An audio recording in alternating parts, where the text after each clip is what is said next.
السلام عليكم أصحابتك kusoo dhawaada channelkeena Somali Kitchen maanta waxaan sameysanaynaa rootiga macaan casiri iyo casho wad ka dhigan kartaa waxaan aan ka sameeyay waa 3 koob oo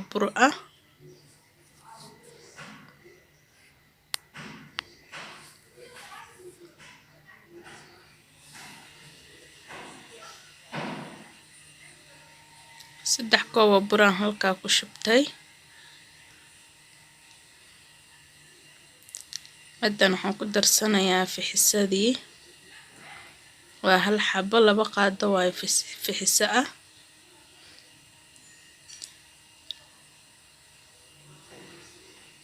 iyo qaadada afkeeda hore baking powder ah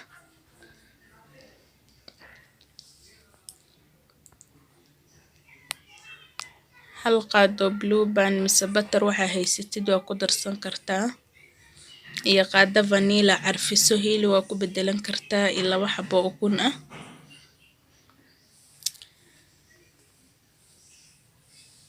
iyo koobka barkiyo caano ah iyo 3 qaado sokor ah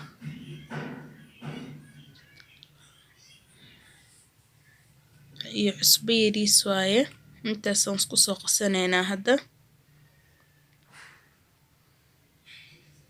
burkii butterkii ukuntii sokortii fixisadii wixii dhan hal mar isku qasanaysaa waa rooti macaan rootigan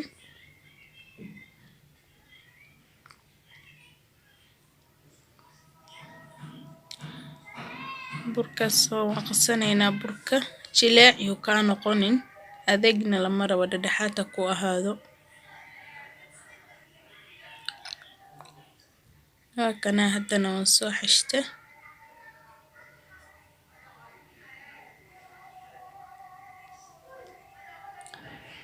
diyaar haddana baaquligan ku ridanayaa intuu iga soo faxayo nus saac ilaa hal saac sugayaa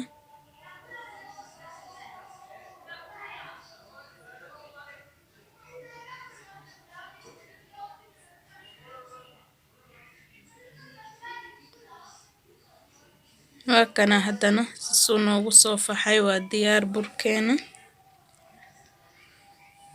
haddana waan fidinaynaa ma la fidinaayo waa la jarjarayaa dhaxda ka kala jar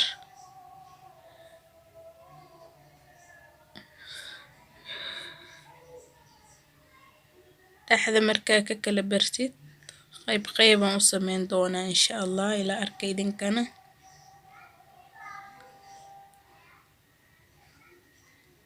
kan waxa lagu fidiyo ma u baahnid gacanta baad ku sisimeysaa kadibna waad jarjaranaysaa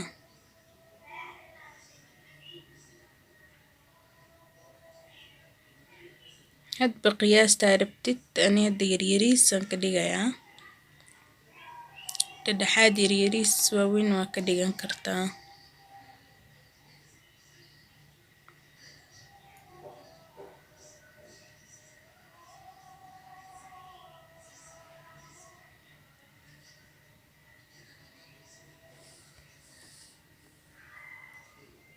haddana weelkan ovenka ku gashan lahayn waaye aan soo kuskuusayaa hadda waa in round ka dhigtaa wareeg ka dhig burka dhan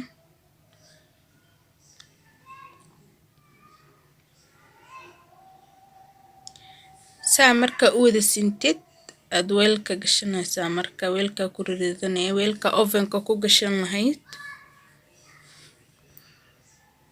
weelkana waxaan soo mariyay butter iyo bur yar wad marin kartaa si uu kaaga dhigin hoos dhow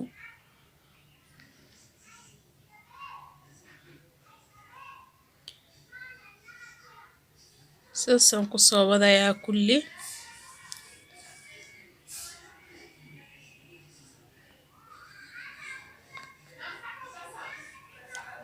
saasan ku soo dhameynayaa insha Allah ovenkana dabka ha ka badinin dab dhexdhexaad u gaarsii yuusan ka gubanin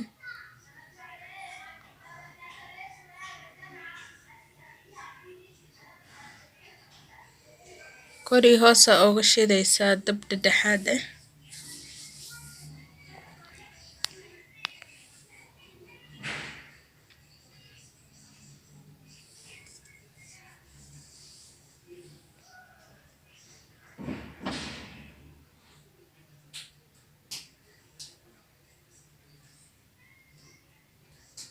sasaan kusoo wadaynaa kulli insha allah. Hana ku sinaado burka.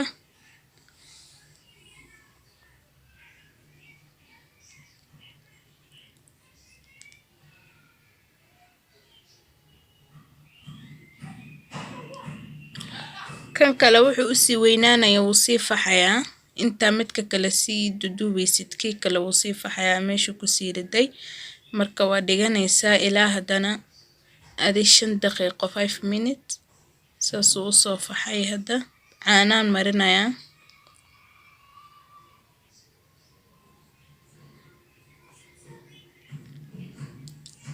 caanahan marinaa hadda ovenkan gelina waa diyaar. haddana waxaan samaysanaynaa macaankii aan kor ooga shubi lahayn waa sokorta shiidan.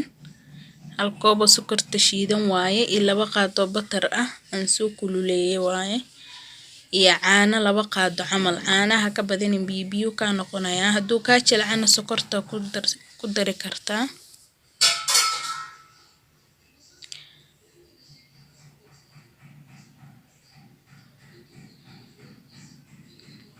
creamkii waaye waxaan aan kor ooga shuban lahayn. caanaha macaan oo ku isticmaali kartaa laakiin ani hadda midan aan ku isticmaalay.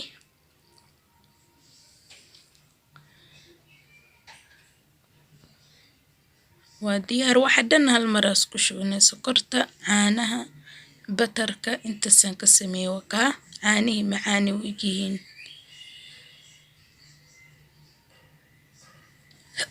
waa ooga maarmi kartaa alaabtan caanaha macaanka oo suuqa laga soo gato haddaa saa u samaysatid. waa kana rootigeenana waa diyaar. haddana koraan ooga shubaynaa.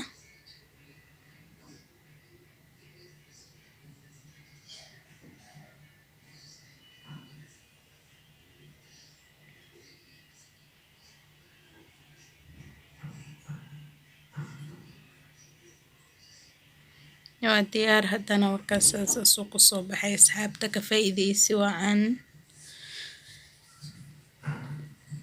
caanaha macaan oo suuqa laga gado waa ka maarmi kartaa haddaa kuwan samaysatid condensed milk.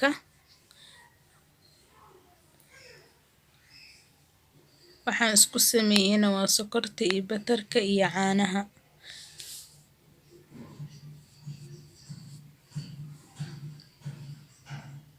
intii aan isku sameeyay kor ooga shubay wakaas saasuu ku soo baxay. haddana waan jaranaynaa. cabaar wax yar markuu yaalo banaanka wixii dhan asaga gudaha u galayaan. waxaa kor ooga shubtay dhan wuuna sii jilcayaa rootiga wakaa sidii keega camal u noqonayaa.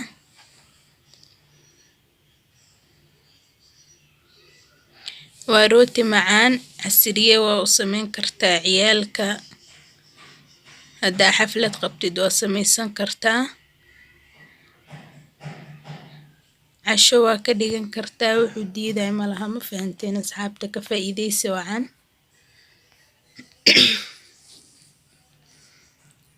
ka faa'iideysta wakaasa alaabtii dhanna gudaha u gashay. sisna waa ku cun kartaa. inta digsiga ku jirtana kor ooga soo shubanaynaa siiramkii.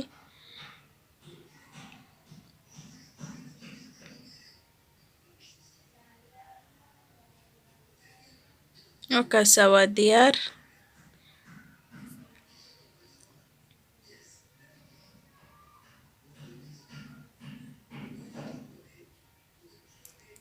saasuu ku soo baxay asxaabta ka faa'iideysi wacan. wakaas u jilicsan oo qurux badan.